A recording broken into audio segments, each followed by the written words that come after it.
Diving deep into AI like you are these days, I have to say, this article you sent over, Dan Shipper's 5 New Thinking Styles for Working with Thinking Machines, really got me thinking. It's fascinating, isn't it? It really He is. throws down a gauntlet, you know, Mm-mm.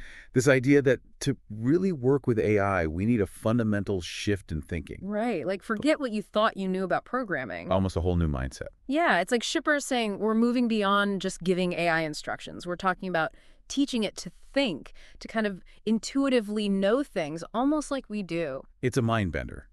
His point is that AI's strength isn't just processing power, it's recognizing patterns on a scale we can't grasp. So instead of breaking problems down into tiny little pieces, we need to feed AI the big picture, the messy real-world data. Let it find the connections. So data becomes the new language of communication. Instead of neat lines of code, it's like we're giving AI massive data sets and being like, all right, what do you see? Exactly. Shipper calls this going from essences to sequences. Instead of defining the absolute core of a problem, which can be limiting, we show the AI how things actually play out. Think about customer churn, for example. Okay, so like those old school churn prediction models where you try to pinpoint the exact traits of a customer who's about to jump ship. Right. Very rigid. But now, AI can analyze a customer's whole journey, their unique sequence of actions leading up to canceling. Huh. And this is huge because it lets us move beyond those static definitions, embrace how dynamic customer behavior really is. We can tailor interventions, predict needs with accuracy we could only dream of before. It's not just about the destination, it's about understanding the entire path someone takes to get there, right? Yes. And AI can map those paths even if we don't consciously realize the patterns ourselves. Precisely. Think about your favorite website designs.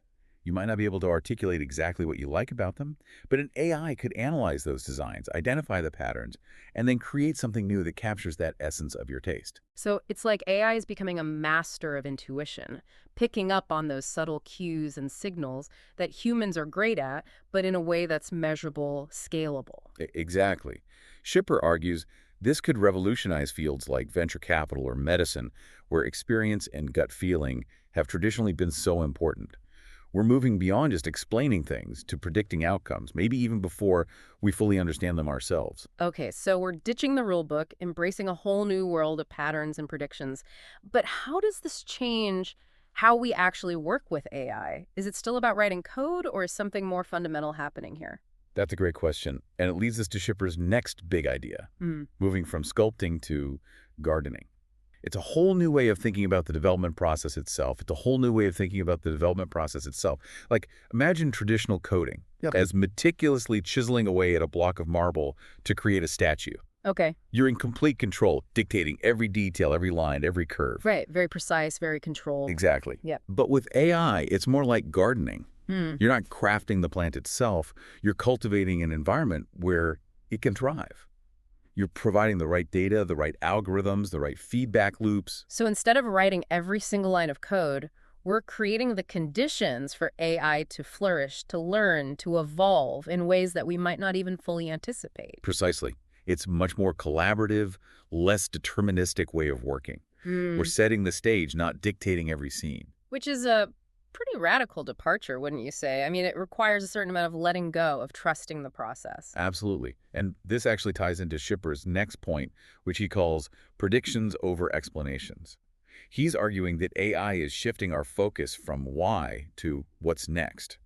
Interesting. So instead of getting bogged down in trying to understand the root cause of everything, we're saying, okay, here's what's likely to happen. How do we prepare for that? Exactly. And this is where AI truly shines. By analyzing these massive data sets, it can make these astonishingly accurate predictions, even if we don't fully grasp the underlying mechanisms yet. It's like that saying, the best way to predict the future is to invent it. Except now we have AI helping us invent the future, even if we don't always understand the how or the why. That's a great way to put it. Yeah. And this shift has these profound implications, not just for technology, but for how we approach problem solving in general. Think about how much time and energy we often waste trying to find the perfect solution, the one that checks all the boxes and follows all the rules. All the time, yeah. We're conditioned to think that there's a right answer for everything. But what if, instead of searching for that elusive right answer, we embraced AI's ability to navigate complexity and uncertainty? What if we focused on identifying these promising patterns and making informed predictions, even if we can't articulate all the reasons why something might work?